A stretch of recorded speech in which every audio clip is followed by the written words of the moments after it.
Esplendor y vida en la corte nazarí. La vida en la corte nazarí estaba llena de rituales y normas de etiqueta que reflejaban el esplendor y la jerarquía de la sociedad granadina. Desde la manera de saludar hasta la forma de comer, cada detalle estaba regulado para mantener el orden y la solemnidad en la Alhambra. La etiqueta reflejaba la influencia de las cortes islámicas del mundo árabe y persa. Todo acto oficial seguía un orden ceremonial preciso, donde el respeto y la solemnidad eran esenciales. El sultán era considerado el representante de Dios en la tierra y su figura estaba rodeada de una aura casi sagrada. Solo unos pocos tenían acceso directo a él sin previo aviso, como su visir y los familiares más cercanos. Al presentarse ante él, era obligatorio inclinarse o besar el suelo en señal de respeto. Los habitantes de la Alhambra, desde la nobleza hasta los sirvientes, debían seguir normas estrictas en su vida cotidiana. Era obligatorio usar fórmulas de cortesía como «que la paz sea contigo» al encontrarse. Entre los nobles y funcionarios, los saludos se acompañaban con gestos de respeto, como colocar la mano sobre el pecho o inclinar ligeramente la cabeza. Los jardines del Generalife y los patios de la Alhambra eran lugares de encuentro donde se discutían asuntos de gobierno o se disfrutaban veladas culturales. Se servía té con hierbabuena, dulces y frutas, y los asistentes debían mostrar siempre una actitud moderada y cortés. La conversación debía evitar temas polémicos o comentarios irrespetuosos sobre el sultán o la religión.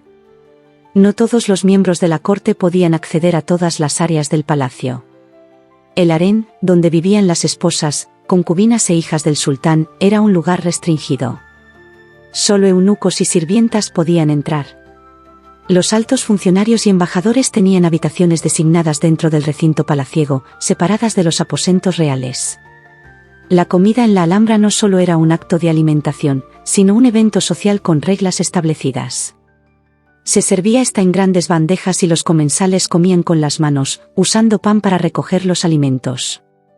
Se lavaban las manos con agua perfumada antes y después de cada comida. No estaba permitido hablar con la boca llena ni hacer ruidos al masticar. Los invitados debían esperar a que el sultán iniciara la comida antes de empezar a comer. Algunos alimentos tenían un valor especial: las granadas, símbolo de Granada, los dátiles, asociados con la cultura islámica, y la miel, considerada un alimento bendecido. Las comidas más elaboradas se reservaban para ocasiones especiales como bodas, celebraciones religiosas o recepciones diplomáticas. La vestimenta en la corte nazarí tenía un significado jerárquico y seguía códigos de etiqueta rigurosos. Por ejemplo, los colores servían para identificar los rangos. Así, el verde estaba reservado para el sultán y los descendientes directos del profeta Mahoma. Los funcionarios usaban colores sobrios, mientras que los nobles podían vestir telas más coloridas. Los tonos dorados y plateados eran signo de riqueza y estatus. El turbante era obligatorio para los hombres de la corte. Las mujeres del harén llevaban velos y prendas bordadas con hilos de oro y plata. La limpieza y el buen arreglo personal eran fundamentales, el perfume y el uso de aceites aromáticos eran comunes. La Alhambra recibía regularmente emisarios de otros reinos, tanto cristianos como musulmanes. Se les ofrecía un banquete y regalos como gesto de hospitalidad. A los cristianos se les permitía seguir sus propias costumbres, pero debían respetar las normas de la corte nazarí. En las reuniones oficiales, las negociaciones se realizaban en un tono formal y con gran respeto. Los documentos diplomáticos solían estar escritos en árabe y latín. Se evitaban los gestos considerados ofensivos, como mirar directamente a los ojos del sultán durante demasiado tiempo. Las fiestas en la Alhambra eran eventos donde la música, la danza y la poesía tenían un papel central. Se organizaban veladas en los patios y jardines, donde se recitaban poemas dedicados al sultán. Se interpretaban melodías con instrumentos como el laúd y el canún. Un día en la corte nazarí. Durante la época nazarí, la Alhambra no era solo un palacio, sino una verdadera ciudad palatina con viviendas, talleres, mezquitas, baños, mercados y huertas. Sus habitantes incluían a la familia real, cortesanos, funcionarios, sirvientes, soldados, artesanos y religiosos. Cada uno tenía su propia rutina, marcada por la religión, el trabajo y la vida social. Antes del amanecer, el muecín llamaba a la primera oración desde la mezquita de la Alhambra. La mayoría de los habitantes realizaban la ablución con agua fresca de las fuentes y rezaban en sus casas o en la mezquita. Después de la oración, algunos revisaban sus tareas del día, mientras que otros volvían a dormir un poco más. Los funcionarios se dirigían al meksuar, la sala donde se discutían asuntos de gobierno y justicia. Los visires y escribas ayudaban al sultán en la redacción de decretos y la administración del reino. Los poetas y sabios presentaban sus obras ante la corte, esperando recibir el favor del monarca. Los artesanos de la Alhambra, como alfareros, talladores de madera y yeseros, trabajaban en la restauración y embellecimiento del palacio. En los pequeños talleres y mercados dentro de la fortaleza, los mercaderes vendían especias, tejidos, cerámica y perfumes. Los agricultores atendían los jardines y huertas del Generalife, asegurando la provisión de frutas y verduras frescas. Los guardias de la Alhambra patrullaban las murallas y entrenaban con la espada y el arco en la alcazaba. Algunos acompañaban al sultán en reuniones diplomáticas o se encargaban de la vigilancia en el harén. Con el calor del mediodía, muchos interrumpían sus tareas para asistir a la oración del Dur en la mezquita. Luego, los habitantes tomaban un almuerzo ligero, generalmente a base de pan, queso, aceitunas, frutas y dátiles. Los nobles y funcionarios podían permitirse platos más elaborados, como cordero con especias, arroz con almendras y dulces de miel. La tercera oración tenía lugar por la tarde. Después del trabajo, la nobleza y la élite intelectual se reunían en los patios y jardines para conversar, recitar poesía y escuchar música andalusí. Los baños públicos, hammam, eran un punto clave para la higiene y la vida social. Allí se discutían noticias y se relajaban con masajes y vapor. Los niños y jóvenes aprendían caligrafía, aritmética y religión en las escuelas anexas a la mezquita. Al caer la tarde, los mercados se llenaban de actividad con la venta de especias, carne, pescado y dulces. Las cocinas del palacio y las casas comenzaban a preparar la cena, el plato más importante del día. Con la llamada a la oración del Magrib, la ciudad se sumía en un ambiente más tranquilo. Después de rezar, las familias se reunían para la cena, que solía incluir guisos de carne, legumbres, pan recién horneado y dulces. La última oración del día marcaba el fin de las actividades. Las calles de la Alhambra se vaciaban, quedando solo los guardias y astrónomos que estudiaban el cielo desde torres elevadas. En los palacios, los poetas aún componían versos y los sabios debatían sobre filosofía y teología hasta la medianoche.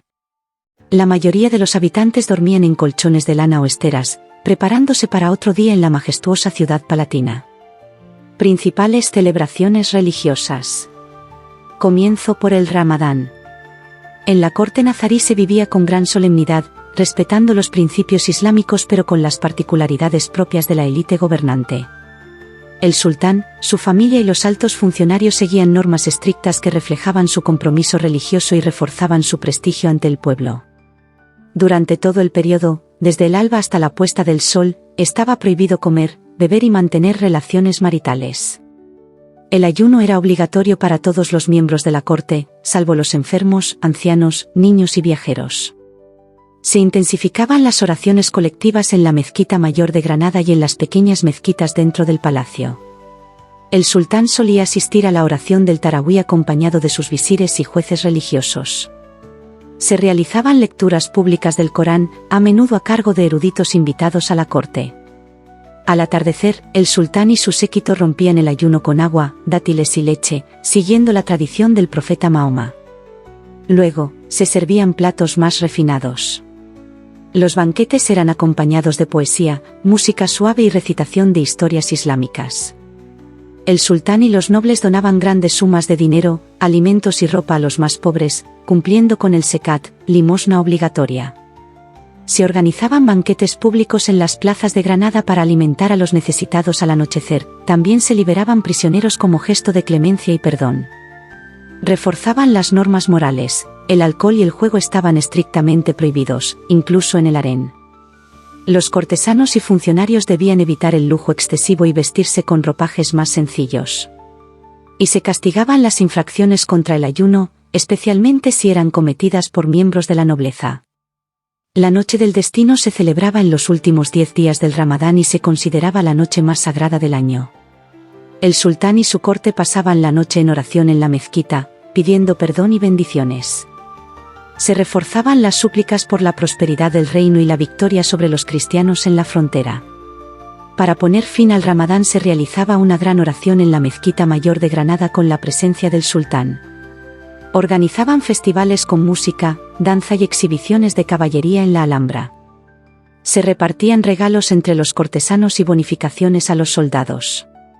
El Ramadán en la corte nazarí no solo era un periodo de devoción, sino también un instrumento político. El sultán reforzaba su imagen como líder justo y piadoso, garantizando la estabilidad del reino.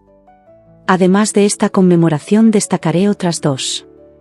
La fiesta del sacrificio, su nombre se debe a que sacrificaban corderos y se distribuía carne entre los pobres. Y la del nacimiento del profeta. En ambas su contenido estaba trufado de actos en la mezquita, grandes banquetes, junto a actos de caridad para que todos los habitantes pudieran participar en ellas. Así como otros fastos como paradas militares, recitales poéticos y de cantos religiosos para el deleite de los súbditos.